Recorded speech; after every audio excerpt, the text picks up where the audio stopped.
Hey everybody, welcome back to the LuckyDog podcast. This is your host, Elias Roush. This podcast is sponsored by EliasRoushMedia.com, photo, video, digital media production.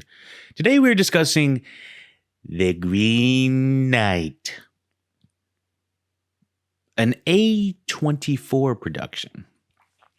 The Green Knight is a 2021 epic medieval fantasy film, directed, written, edited, and produced by David Lowery, adapted from the 14th century poem Sir Gawain and the Green Knight. The film stars Dev Patel as Gawain, a nephew of King Arthur who sets out on a journey to test his courage and to face the Green Knight. It also stars Alicia Vikander, Joel Edgerton, Sarita Chowdhury, Sean Harris, and Ralph Ineson. The Green Knight was theatrically released in the United States on July 30th, 2021 by A24. The film received positive reviews generally positive reviews from critics. So yeah, on top of all that juicy goodness, I guess they don't know who Sir Gawain the Green Knight actually was written by. I'm saying that it was written by an anonymous poet. Thinking it's dating back to the 14th century Middle English. Cinematography on here, Andrew draws Palermo. Really enjoyed his work on here. I thought it was a beautiful film. I haven't seen most of his stuff. Let me see. A Ghost Story 2017, You're Next 2011, A Teacher 2013. I have not seen any of those films, but he's got a really keen eye. And this is one of the most expensive looking, well-directed movies for A24. Normally their movies always look very visually interesting and grabbing, but this one has an epic scale to it that I think can't really be compared to most of the rest of their films. It is a budget of $15 million, which I think is relatively high in comparison to a lot of their other films, which seem to be much lower.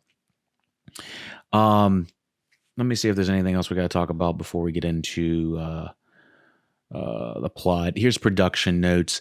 It was announced in November 2018 that David Lowery would direct and write a modern retelling of 14th century tale Sir Gawain and the Green Knight, with A24 Leyline Entertainment and Bronze Studios set to finance. In March 2019, Dev Patel was announced to be in negotiations to star in the film. That month, Barry Cohen, Ralph Ineson joined the cast. In April 2019, it was announced Vikander and Kellyman had been in the cast. Principal photography began in Ireland in March 2019.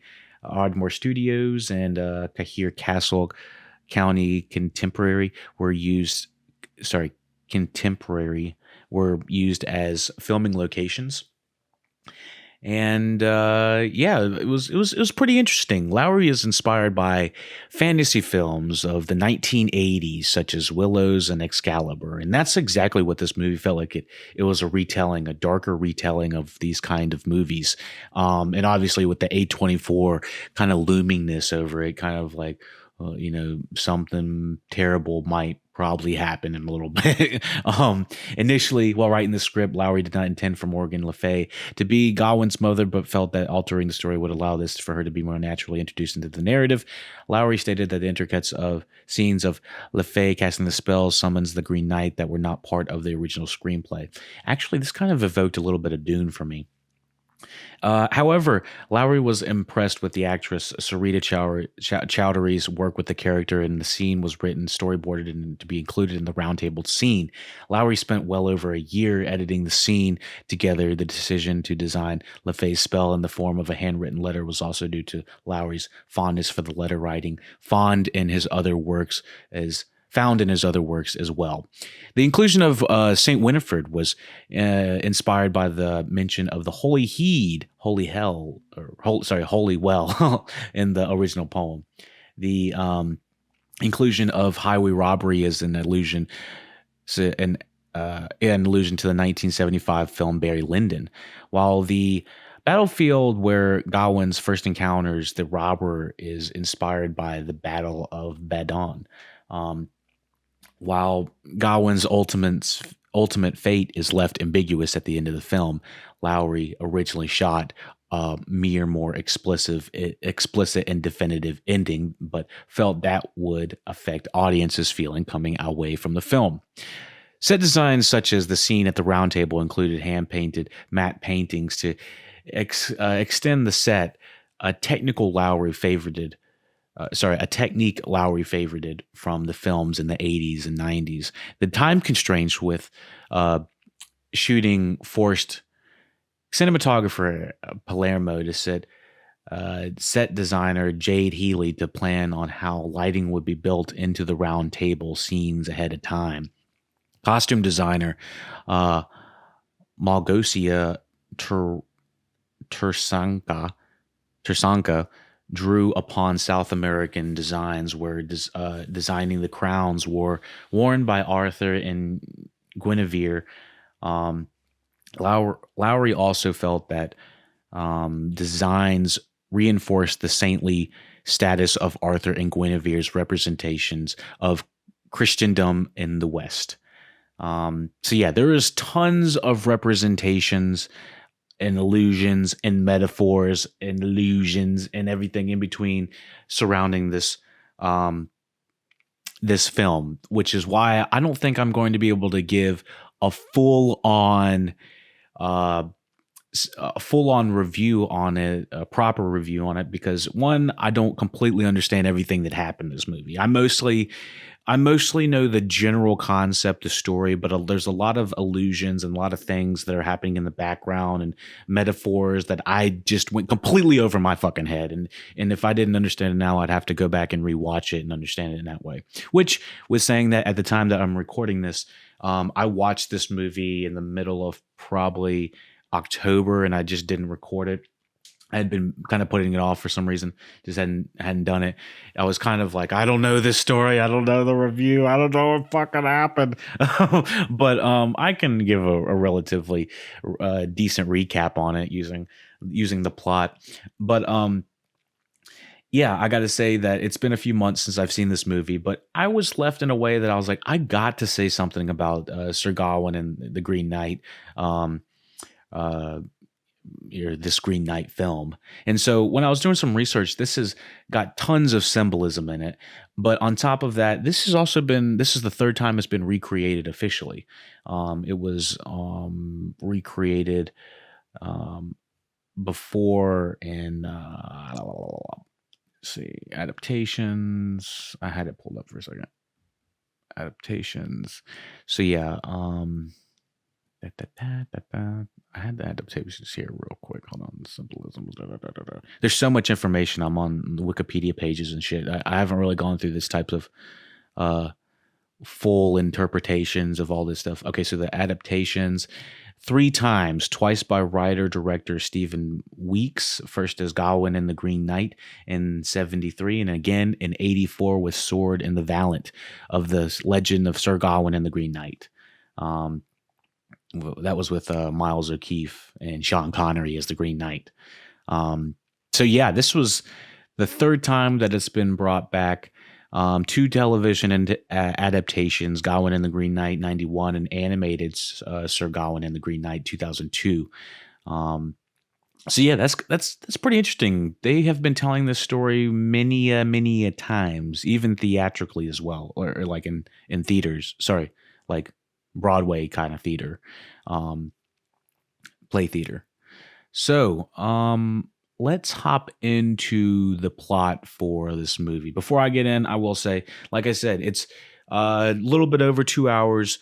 I think all of the casting is pretty well done. It's an interesting ass story. It's a mind bender in a way. It has you always thinking about the metaphors of the world and what does that mean and what is the symbolism for that. If that's your kind of movie, a little bit more metaphysical, a little more meditative, this is your type of movie. So let's hop into the plot for The Green Knight. Again, this is going to be about a 7 out of 10 for me. Let's hop into it. On a budget of $15 million, it brought back $18.9 million. It was not a big box office hit, but I think it is relatively a cult classic among A24 fans and movie lovers alike. Here's the plot and spoiler alert for The Green Knight. Gawain is woken on Christmas morning in a brothel by his lover, a common woman named Essel. And I'm not gonna I'm not gonna tell you like that the whole time. um, which is not what I was expecting. I was like, damn, Gawain, he's straight getting it on Christmas morning, straight didn't even give a yuck. He's over there straight getting his nut in. I was like, okay, I see what this is. I see we in a whorehouse or something like that. And he's being a little hoe. So he returns to Camelot and following a scolding by his mother, Morgan Le Fay, attends a feast at the Round Table with his uncle, King Arthur, who invites Gawain to his side. And, Gawain's kind of like showing up as like, not exactly the fuck up, but he's not exactly like big knight material at this point. He's the guy that's still fucking around. And his uncle being King Arthur and whatnot, he's a lot older at this point in his life. In a tower, Le Fay performs a magic ritual which summons the mysterious Green Knight, who barges into the Arthur's court and states that any knight able to land a blow on him will win his green axe. But must travel to the Green Chapel the following Christmas and receive an equal blow in return. You're like, well, why the fuck would anybody want to do that? It's an eye for an eye. Okay. So Gawain takes up the challenge. I don't know why this was. I wouldn't want to jump into this first. I'd be like, fuck this. But anyways, he takes up the challenge. I guess he just wants to prove himself. The knight yields Gawain wielding Excalibur. I have the power, Excalibur. And decapitates the Green Knight. The knight rises and lifts his severed head, reminds Gawain of the bargain, and leaves. I don't really think he sounded like that. It was way more deeper than that. And so I'm just, gonna continue on. I'm just trying to have fun with this because I was like, what the fuck is going on during this? I was like, okay. All right, Gawain. So Gawain spends a year reveling before Arthur reminds him to uphold his end of the challenge. Now, you can go fuck around for a year, but don't you forget, you better go get that green ass. Gawain departs on horseback from the Green Chapel. And again, this is some of the most beautiful cinematography I've seen in a long time. It feels like I'm transported instantly back into the Game of Thrones type era of having medieval times and everything just being crazy as shit. I was here for it. I like seeing this stuff. It's crazy. It's nasty. I wouldn't want to live in it, but it's still crazy. And beautiful as well. So, what do we have? Gawain departs on horseback for the Green Chapel, taking the green axe and a green girdle made by his mother, who claims that no harm will come to him as long as he wears it. During his journey, Gawain meets a boy scavenging a battlefield littered with dead warriors. And what's his name? What is the boy scavenging his name? What's his name? Is that Sean Harris or Ralph Ineson? Neither one of those. I don't have it's the guy from Eternals. God. He has an interesting name. Hold on. Eternals. I'm sorry, this is what I gotta remember him from. But why don't they have his name on here? I think is it Barry Keoghan? I swear he was in The Green Knight. Hold on, let me check this real quick. If it's not him, then I'm fucking up. But yeah, it was him. Okay, yeah, he's the scavenger. So Barry Keoghan, kind of an interesting looking fellow. from Ireland himself, 29, a little bit older than I. He was in Dunkirk, Killing of a Sacred Deer, and Eternals most recently. Um, yeah, I like his look, his like he looks like an interesting character, but you wouldn't want to might not want to trust him. And that's kind of the same kind of character he's playing here. And so yeah, he meets a boy scavenging, and it's a very long take. There's some beautiful long takes in this movie. This is one of them. Gawain meets a boy scavenging a battlefield littered with dead warriors. The boy directs Gawain to a stream that will lead him to the Green Chapel. Shortly after, the boy and two others ambush Gawain, and it's like, come on, Gawain, you didn't see this happen. You didn't see this happen. You just saw him stealing a bunch of shit, and he's like and he's clearly wanting more. And I think he just gives him like a coin or something like that. And he's like, well, fuck you. I'm gonna steal some shit later. So the boy shows back up, ambushes Gawain to steal the axe, girdle, and horse, basically leaving the boy just sitting there butt ass naked, and they leave him tied up. I don't think he's butt ass naked, but they strip him. Gawain severs his uh, bonds. Okay, so there is this long take. Okay, so before he severs his bonds, there's this long take of Gawain, and he's just sitting there like struggling. And I think the camera does like a 360 slow pan around, and it's like showing what's gonna happen if he ends up staying there any longer. And it's literally you see him there, and once you see Gawain laying there in the middle of the woods, tied up, can't do anything, and the camera keeps on turning, and you see time speed up, and you come back, and fucking he is completely fucking skeletonized. I was like, holy Santa Claus. I was like, did they just fucking kill the main character? And then they kind of do like a reverse of like, this is what was going to happen if he was there left any longer. So he ends up severing his bonds and his with his sword to pursue him. I don't know why they didn't take his sword again. There was kind of weird what the things they decided to leave. By nightfall, Gawain arrives at an abandoned cottage and falls asleep in the bed. He is awakened by the ghost of a young woman named Winifred. And I don't think originally we know that she's a ghost, but there's some just weird things happening with her that just make it kind of just like, what the fuck is going on? Some fucking Ghostbusters shit going on? I don't know. Who asked Gawain to retrieve her head from a nearby spring? And he goes outside and he's looking at this creepy ass place. I wouldn't be staying there any longer, especially if he sees a damn skeleton in a bed or something like that. I was like, holy shit.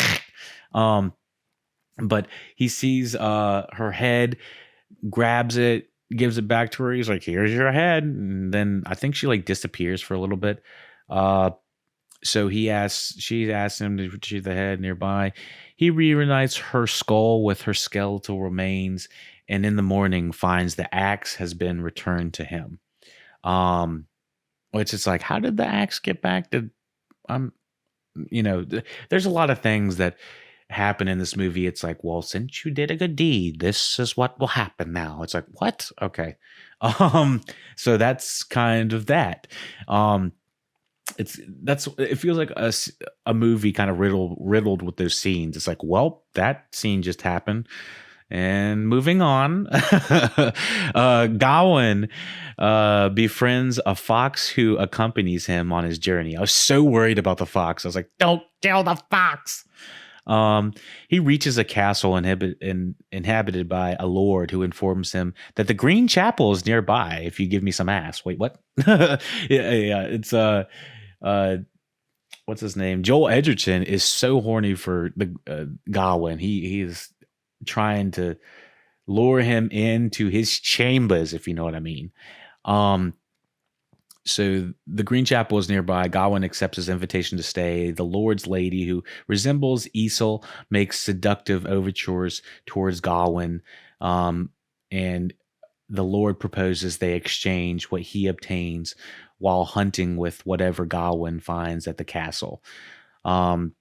The next morning, the lady presents Gawain with the green girdle, which she claims to have made herself, which didn't like what? No. Is that supposed to be his mother? Like, what's going on? Gawain accedes to her advances in exchange for it. Gawain flees. I think that she she like she gives him a quick wank, if I remember correctly, straight on to the green girdle. It's like, oh, you've ruined the green girdle now. Look what you've done. Um, so the Gawain accedes on her advances in exchange for it. Gawain flees and encounters the Lord in the forest. He's like, she got ass, but I didn't know. Fuck. um, so he sees Joel Edgerton's crazy ass in the middle of the forest, and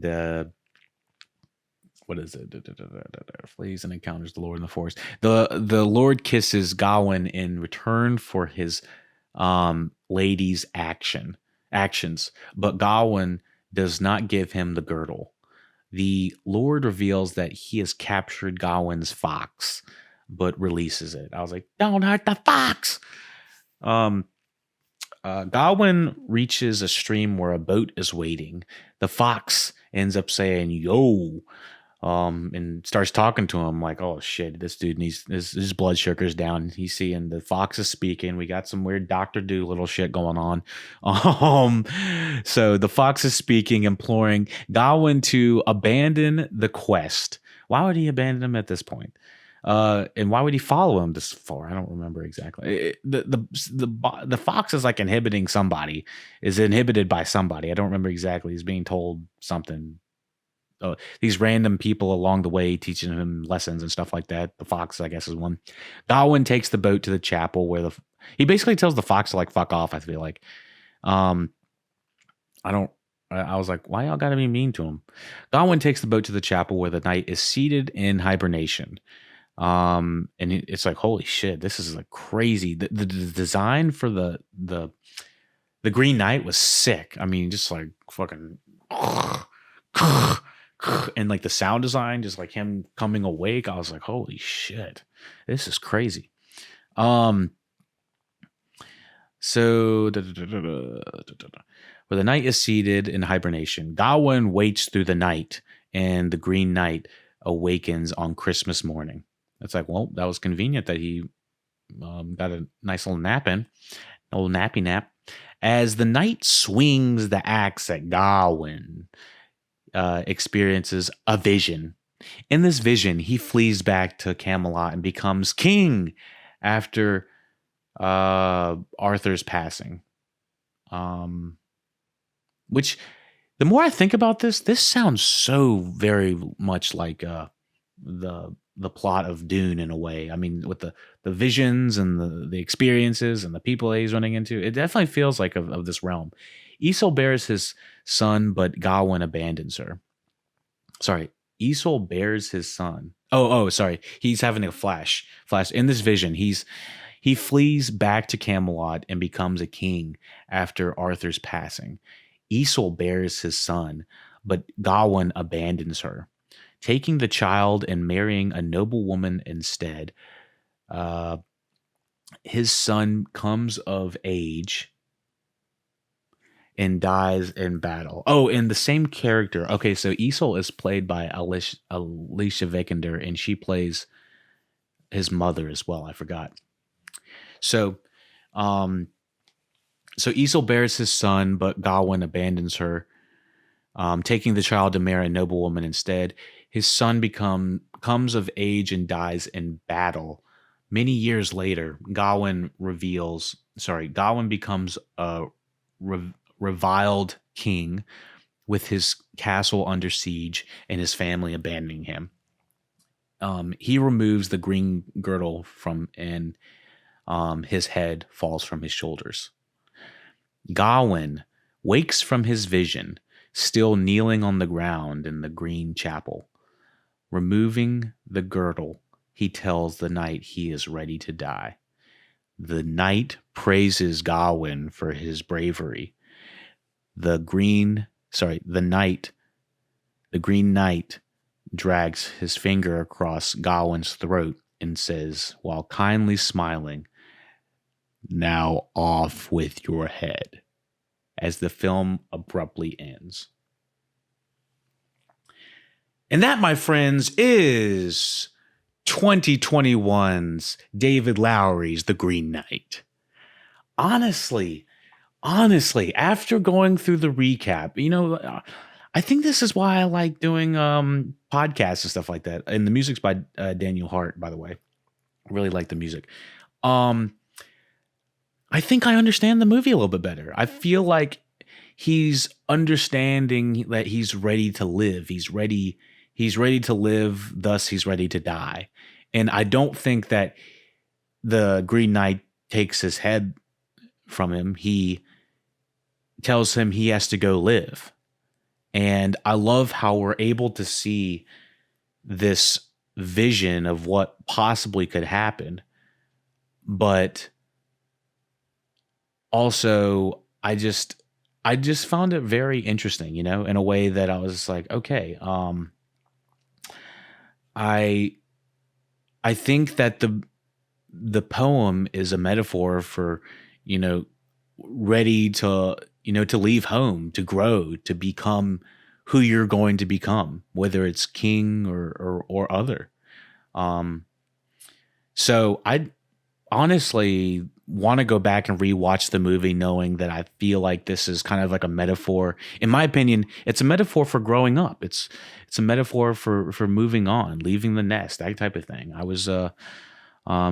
I really like it, honestly. The more I think about it, I think that that's a really cool message. And I don't think that it's inherently spelled out that way. There's tons of like side, quote unquote, side little missions that, we're looking at these giants that are howling at the sky, and it's beautiful, and I have no idea what it even means. But it looks like it might have some like rebirth imagery in that type of realm. I had many feelings watching The Green Knight. I overall think that it was a really good movie, and so I'm gonna give it. When I was watching it, I was not loving it. It was more of a 7 out of 10, but the more I'm thinking about it, I like it an 8 out of 10. I think I'm going to go with a solid 7 out of 10, because if I go against it, I can always go back and rejig some ratings if we need to. But I do think this is a pretty interesting movie if you're ready for a meditative sit. So thank you for listening, watching Look It Up Podcast. Be sure to check out LuckyDogPodcast.com for all new reviews, movies, TVs, reviews, live streams, all that good stuff.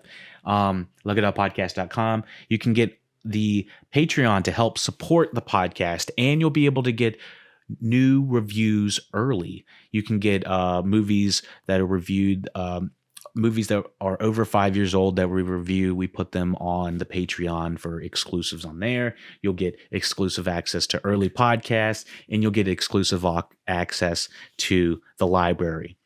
The entire Lucky Dog Podcast library, hundreds of hours of all the craziness that we've been talking about, TV, movies, and otherwise. So thank you for listening, watching Lucky Dog Podcast, and take it easy.